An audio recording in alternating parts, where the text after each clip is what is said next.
ಅಭಿವೃದ್ಧಿ ಸಾಧ್ಯ ಎಂದ ಅಕ್ಕ ಹೌದು.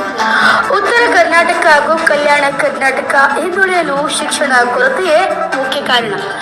ಕನ್ನಡ ಶಾಲೆ ಉಳಿಸಿ ಬೆಳೆಸಿದಾಗ ಮಾತ್ರ ನಮ್ಮ ಭಾಗ ಅಭಿವೃದ್ಧಿಯನ್ನು ಹೊಂದಲು ಸಾಧ್ಯ ಎಂದು ಸಾಮಾಜಿಕ ಕಾರ್ಯಕರ್ತೆ ಕೆಚ್ಚದೆಯ ಕನ್ನಡತಿ ಅಕ್ಕ ಅನ್ನುವ ಅಭಿಪ್ರಾಯವನ್ನ ಪಟ್ಟರು. ಕಲಬುರಗಿಯಲ್ಲಿ ಸುದ್ದಿಗೋಷ್ಠಿ ನಡೆಸಿ ಮಾತನಾಡಿದ ಅವರು, ಉತ್ತರ ಕರ್ನಾಟಕವು ದಕ್ಷಿಣ ಕರ್ನಾಟಕಕ್ಕೆ ಹೋಲಿಸಿದ್ರೆ 50 ವರ್ಷ ಹಿಂದಿದೆ ಎಂದು ವಿಷಾದವನ್ನು ವ್ಯಕ್ತಪಡಿಸಿದರು. ನಮ್ಮ ಕಲ್ಯಾಣ ಕರ್ನಾಟಕ ಏನಿದೆ, ನಮ್ಮ ಹೈದರಾಬಾದ್ ಕರ್ನಾಟಕ ಏನಂತಾರೆ, ನಾವೆಲ್ಲ ಎಷ್ಟು ಹಿಂದುಳಿದಿದೆ ಅಂದ್ರೆ, ನಾವು ದಕ್ಷಿಣಕ್ಕೂ ನಮಗೆ ಕಂಪೇರ್ ಮಾಡಿ ನೋಡ್ಕೊಂಡಾಗ ನಾನು ರಾಜ್ಯದ 24-25 ಜಿಲ್ಲೆಗಳನ್ನು ಸಂಚರಿಸಿದ್ದೀನಿ. ನಮಗೂ ಅವರು ಕಂಪೇರ್ ಮಾಡ್ಕೊಂಡ್ರೆ 50 ವರ್ಷ ನಾವು ಹಿಂದೆ ಇದ್ದೀವಿ. ಅಲ್ಲಿನ ಅಭಿವೃದ್ಧಿ ಆಗಿರ್ಬೋದು, ರಾಜಕೀಯ ನೀತಿ ಆಗಿರ್ಬೋದು, ಶಿಕ್ಷಣ ನೀತಿ ಆಗಿರ್ಬೋದು, ಅಲ್ಲೇಗಿದೆ ಇಲ್ಲೇ ಇದೆ ಅಂತ ನೋಡ್ಕೊಂಡ್ರೆ ನಾವು ಯಾಕೆ ಇಷ್ಟು ಹಿಂದುಳಿದಿದ್ವಿ, ಇದ್ರ ಕುಂದುಕೊರತೆಗಳು ಏನಂತ ನನಗೆ ನಿಜವಾಗ್ಲೂ ಅದನ್ನ ಬಾಯಿ ಬಿಟ್ಟು ಹೇಳಕ್ ಆಗ್ತಿಲ್ಲ. ಯಾಕಂದ್ರೆ ನಾನು ವಿದ್ಯಾರ್ಥಿನಿ, ಕೆಲವೊಂದು ವಿಚಾರಗಳನ್ನ ಈಗಲೇ ಮಾತಾಡೋದು ಬೇಡ ಅಂದ್ಬಿಟ್ಟು. ನಮ್ಮಲ್ಲಿ ಅನಕ್ಷರತೆ, ನಿರುದ್ಯೋಗ, ಬಡತನ ತುಂಬಾನೇ ಇದಿದೆ. ಉತ್ತರ ಕರ್ನಾಟಕದವರಂದ್ರೆ ನಾವು ತಟ್ಟೆ ಲೋಟ ತೊಳೆಯೋಕ್ಕೆ, ಗಾರೆ ಕೆಲಸ ಮಾಡೋಕ್ಕೆ ಅದಕ್ಕೆ ಮಾತ್ರ ಸೀಮಿತ ಆಗ್ಬಿಟ್ಟಿದ್ವಿ. ನಮ್ಮಲ್ಲಿ ಮಲ್ಟಿ ಸ್ಪೆಷಾಲಿಟೀಸ್ ಹಾಸ್ಪಿಟಲ್ ಇಲ್ಲ, ಇದ್ರೂ ಕೂಡ ಉಪಯೋಗಕ್ಕಿಲ್ಲ. ನಮ್ಮಲ್ಲಿ ಯಾವುದೇ ಫ್ಯಾಕ್ಟ್ರಿಗಳಿಲ್ಲ. ಎಷ್ಟೋ ಜನ ಬಡತನದಿಂದ ಪಾಪ ಸುಖ ಸಂಸಾರ ಮತ್ತು ನಮ್ಮ ಜನ ಇನ್ನು ಕಲ್ಯಾಣ ಕರ್ನಾಟಕದ ಯಾರು ಕೂಡ ಸುಖ ಸಂಸಾರ ನಡೆಸ್ತಿಲ್ಲ. ಸಾಲ ಸೂಲ ಮಾಡಿ ಮದುವೆ ಆಗ್ತಾರೆ, ಯಾರು ಅತ್ತೆ ಮಾವ ನೋಡ್ಕೊಳ್ಳಲ್ಲ, ತಂದೆ ತಾಯಿ ನೋಡ್ಕೊಳ್ಳಲ್ಲ, ಬೆಂಗಳೂರು ಮಂಗಳೂರು ದುಡಿಯಕ್ಕೆ ಹೋಗ್ತಾರೆ. ನಡೆಸ್ತಾ ಇದ್ದಾರೆ. ನೀವು KSRTC ಬಸ್ನ ನೋಡಿರ್ಬೋದು, ಜನರಲ್ ಹೋಗಿ ಟ್ರೈನ್ನ ನೋಡಿರ್ಬೋದು. ಎಷ್ಟು ಜನ ಕಷ್ಟಪಡ್ತಾರೆ ನನ್ನ ಉತ್ತರ ಕರ್ನಾಟಕ ಜನ.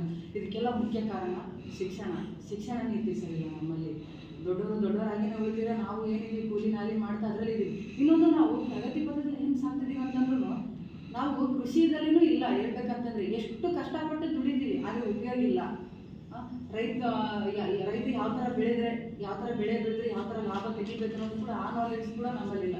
ಇದೆಲ್ಲ ತುಂಬ ಕಾಣ್ತಿದೆ. ಯಾಕೆ ಹೋಗಿ ಉತ್ತರ ಕರ್ನಾಟಕದ ಬಗ್ಗೆ ಇಷ್ಟೆಲ್ಲ ಇದಾಗಿ ಮಾತಾಡ್ತಿಲ್ಲ ಅಂತ ತಪ್ಪು ತಿಳ್ಕೊಬಿಡಿ. ಇರೋದನ್ನ ನಾನು ತುಂಬ ಫ್ಯಾಕ್ಟ್ ಕಂಡಿದ್ದೀನಿ. ಹೆಣ್ಮಕ್ಳ ಕಷ್ಟಗಳನ್ನೆಲ್ಲ ಕಂಡಿದ್ದೀನಿ. ಇದನ್ನೆಲ್ಲ ಕಂಡಿದ್ದು ಬಾಲ್ಯ ವಿವಾಹಗಳು ಎಷ್ಟೊಂದು ಹೆಚ್ಚಾಗ್ತಾ ಇದ್ದಾರೆ, ಎಷ್ಟೆಲ್ಲ ಕಷ್ಟಪಡ್ತಿದ್ದಾರೆ ನಮ್ಮ ಹೆಣ್ಮಕ್ಳು. ಇದಕ್ಕೆಲ್ಲ ಮುಖ್ಯ ಕಾರಣ ಶಿಕ್ಷಣ. ಈಗ ನಮಗೆ ಬಡ ಮಕ್ಕಳಿಗೆ ಉಳಿದಿರುವಂಥ ಸರ್ಕಾರಿ ಕನ್ನಡ ಶಾಲೆಗಳು ಮುಚ್ಚುವಂಥ ಹಂತಗಳಿವೆ. ಖಾಸಗಿ ಶಾಲೆಗಳು ಹೆಚ್ಚಾದಿರುತ್ತೆ. ಆ ವ್ಯಾಮೋಹಕ್ಕೆ ಒಳಗಾಗ್ಬಿಟ್ಟು ಕನ್ನಡ ಶಾಲೆಗಳು ಮುಗಿಸ್ತಾ ಇದ್ದೀವಿ. ಮುಂದೊಂದು ದಿನಮಾನಗಳಲ್ಲಿ ಹೇಗಾಗ್ಬಿಡುತ್ತೆ ಅಂತಂದರೆ, ಮುಂದಿನ ದಿನಮಾನಗಳಲ್ಲಿ ಪತ್ರಿಕೆಗಳಲ್ಲೆಲ್ಲ ಓದೋದು ಯಾರು ನಮ್ಮಂಥ ಬಡವರು ನಿರ್ಗತಿಕರಲ್ಲ. ಇದು ಮಕ್ಕಳೇ ಕನ್ನಡ ಶಾಲೆ, ಇಲ್ಲೆಲ್ಲ ನಿರ್ಗತಿಕರು ಬಡವರು ಮಾತ್ರ ಬರ್ತಿದ್ರು ಅನ್ನೋ ಥರ.